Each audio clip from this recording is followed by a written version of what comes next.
And the experience of that game. Good morning, it's Jeremy and Joe. Jeremy's off today. It is a Buffalo Bills football Monday. Taking your phone calls all day long at 803-0550. We'll have Sal. We'll have Chris Brown. We'll get Paul in at some point, too, because the Sabres are on a the win streak's up to 8, right? We're on an 8-game win streak, and they play the team in the NHL tonight that is the worst goal differential in the league by like almost double anybody else. So that's good. That seems good. So we'll get a little hockey in along the way as well. There's a lot to chew on from that game yesterday. I before we get to it, I want to just look at the standings this morning. I am not in a great place about how that game went at all. Tons of missed opportunities. The offense, it's not anything new. We haven't really learned this yesterday. We've known this. That their offense is neutered if you can just match their physicality in the run game. That's it. If you can be a defense that matches the Bills up front on the line and can shut down a James Cook rush attack, you force the Bills to throw the ball, and you're probably going to have a very good day defensively against them because the Bills can't throw the ball well. They can't. Allen actually ends up having decent numbers on the day. I mean, I thought the Bills' defense... For however good you thought the Eagles' defense was yesterday, and I thought they were pretty good, the Bills' defense was better. And the Bills' defense might have been better by a lot in this game. They held the Eagles to under 200 yards of total offense. 190. The Bills had 331. Like, that's not great, but that's like a normal NFL number that you see all the time. 331 yards of total offense. So, listen, I don't know where we're going to end up talking about this game. There is missed calls, I think, to talk about. What your thought was on the fumble incompletion. I think that was super close. There was a tripping call on a punt that cost the Bills a 1st and 10 at the 15-yard line that I think the refs completely screwed the Bills on. And the quarterback let them down on 2 very big spots. One on a 2-point conversion and one on a 4th and goal where he had Brandon Cooks wide open standing at the pylon. And that's rare.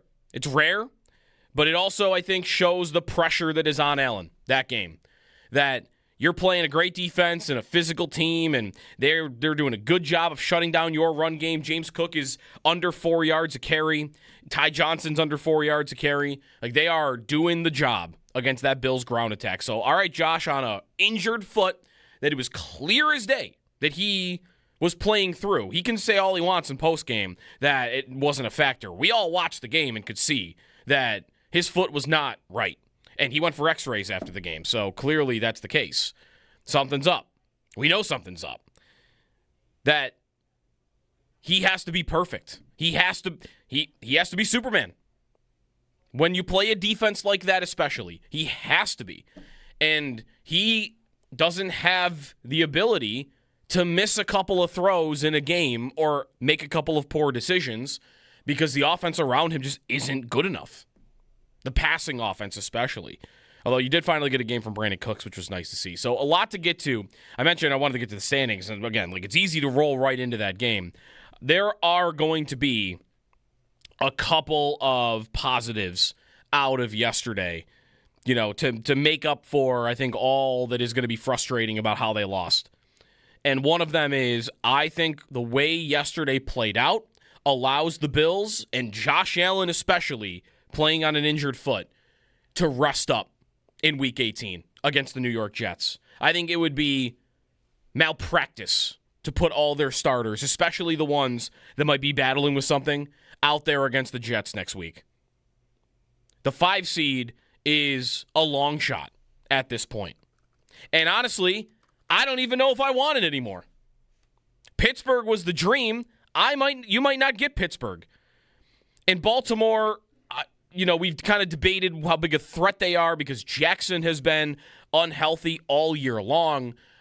I also was starting to fade them because it looked like Derrick Henry was slowing down at the middle part of the year. There were some player tracking stats that showed that he wasn't running as fast and his numbers weren't looking all that good. The last 2-3 weeks, Derrick Henry is still unbelievable. And if you saw him on Saturday, you saw that. And if I got to play them and him Is that even really that much better than any of these other teams? Like, I don't really think it is. So you're in the playoffs.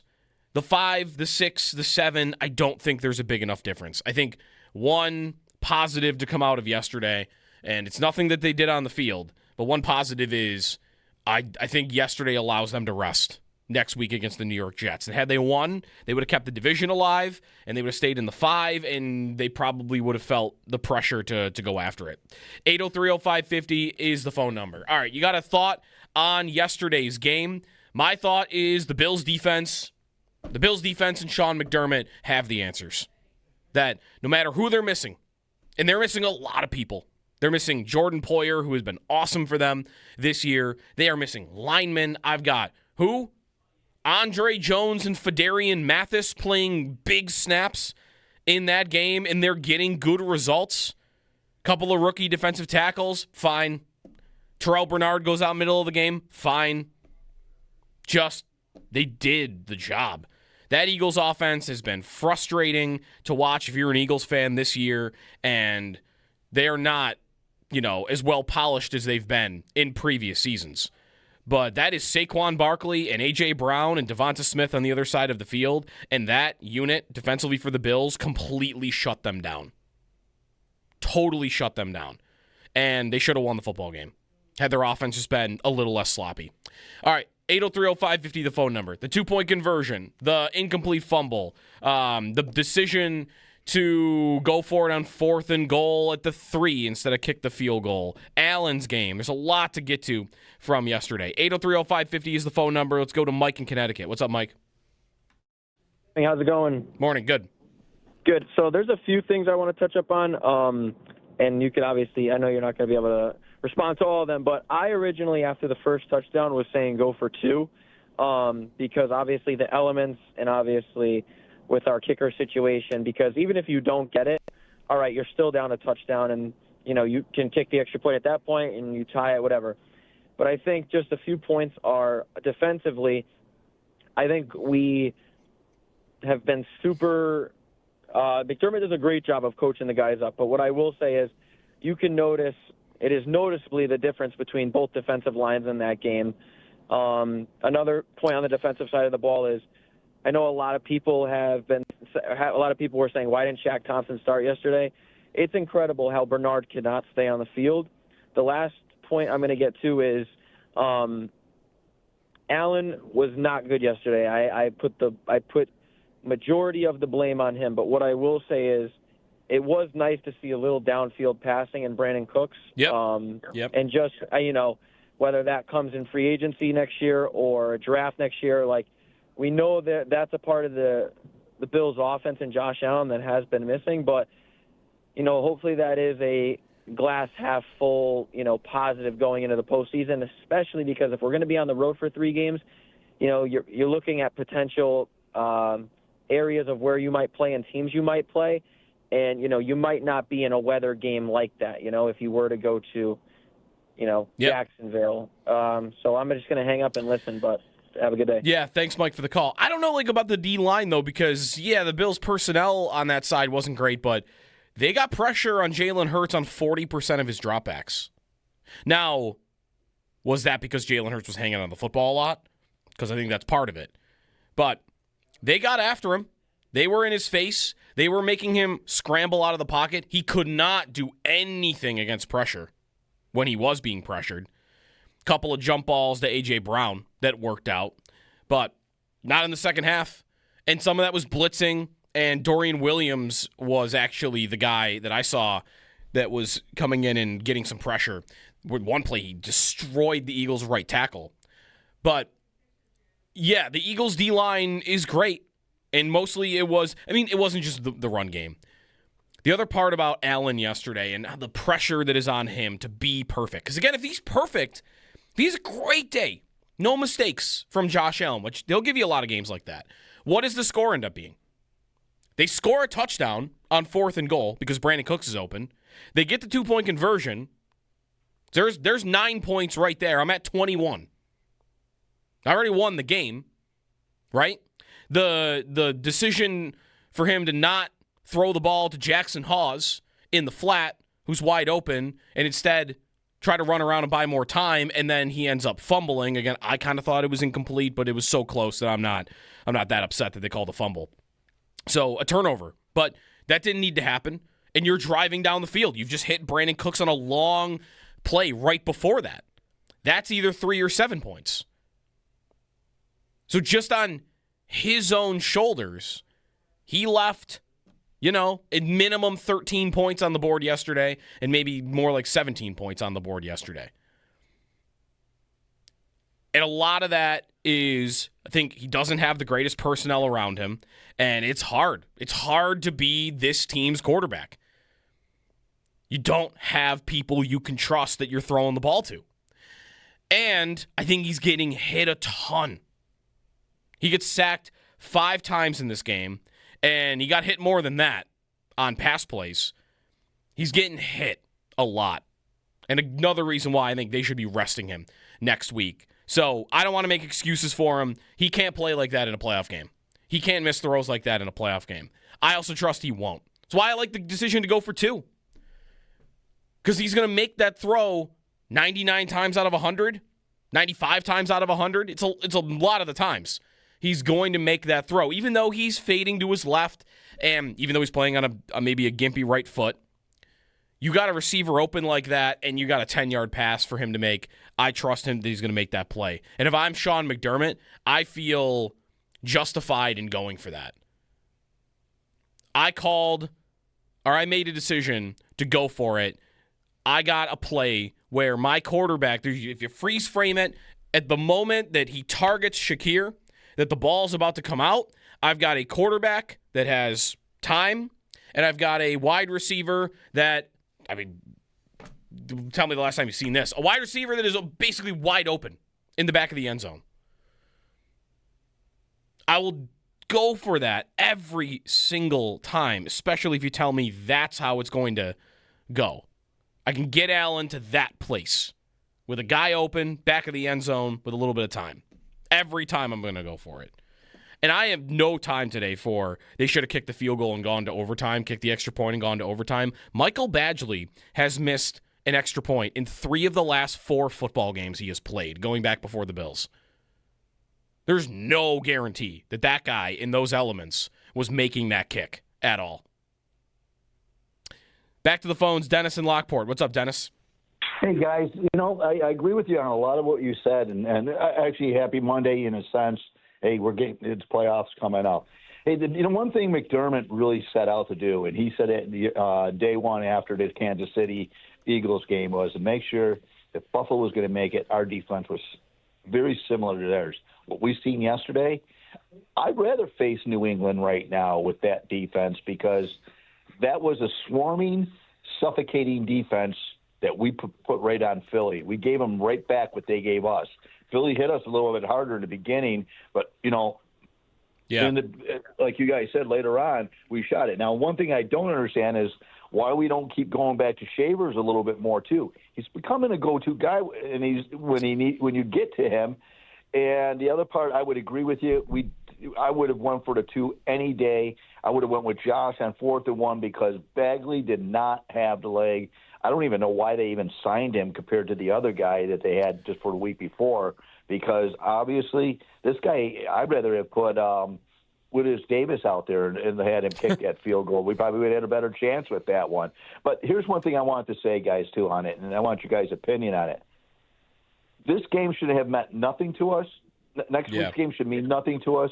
And McDermott, knowing that we've got injuries on there, we could have had an opportunity to rest up some players and go into playoffs in a lot better shape than taking a risk and having Allen even more banged up and some other guys. So I would, I would, it was we're going to be the 5th or we're going to be 7th. We're in the playoffs. And I agree with you. I don't want to see the Ravens right now. What they just did this weekend and the way Pittsburgh played yesterday says something not good. Thanks, Dennis, for the call. I mean, you let off with like New England in round one. I don't think you're ever going to see teams rest for 2 weeks. So even if they had not much to play for, I think they were going to play this week. Like, again, you get to the result you get to, and now you can rest your guys next week. And again, we'll talk about that if they will this week, because they could still get up to the 5, but I can't believe they'll go in with Allen playing 4 quarters against the New York Jets next week, especially the Jets. I mean, any thought that they were going to challenge New England yesterday, no chance. They couldn't do anything on offense, and Drake May, I saw, had the highest QBR any quarterbacks had in a game ever. So they had a pretty easy time. You play that team next week. Mitchell Trubisky can probably beat the Jets if you really care about the game that much. If you told me right now Trubisky was going to play the whole game, I still think the Bills would be favored by like 5 points. Like, they would still be a favorite. So, yeah, we'll be doing a lot of that, I think, today. Bouncing back and forth. The game yesterday, where they currently are. I do not minimize that they are going to have a tough time going on the road 3 times and getting to the Super Bowl with this offense.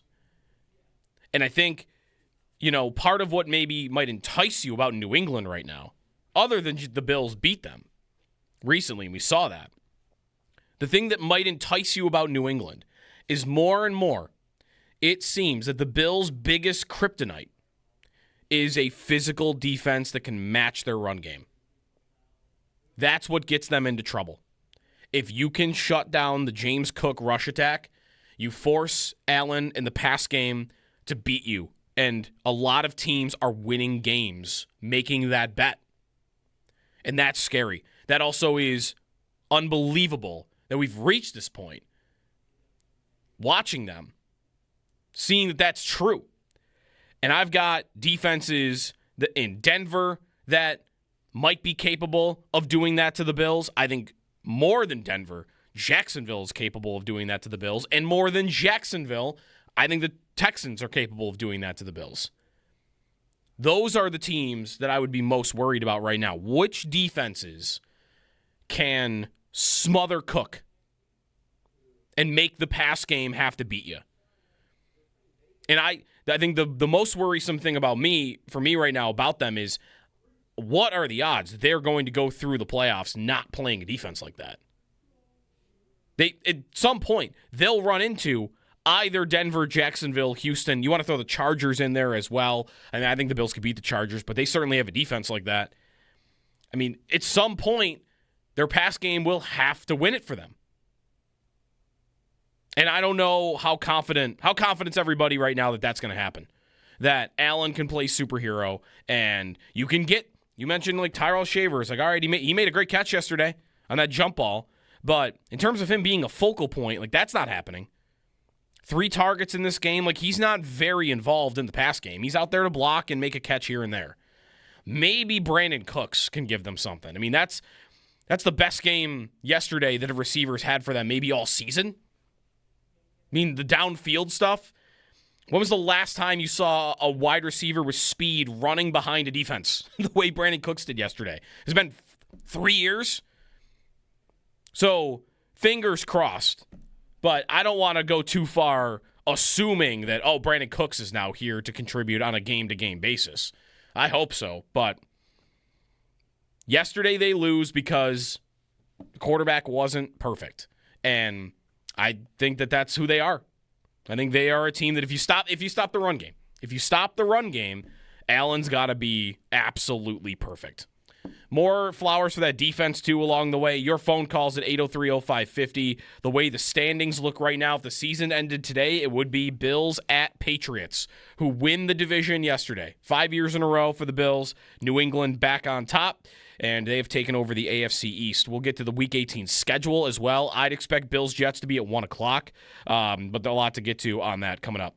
Oh, is that actually out, by the way? Do we know the schedule officially for Week 18? Yeah, Bills-Jets is going to be 4:25. All right, I had gone to bed, but they said they were going to be after the game, so 4:25? All right.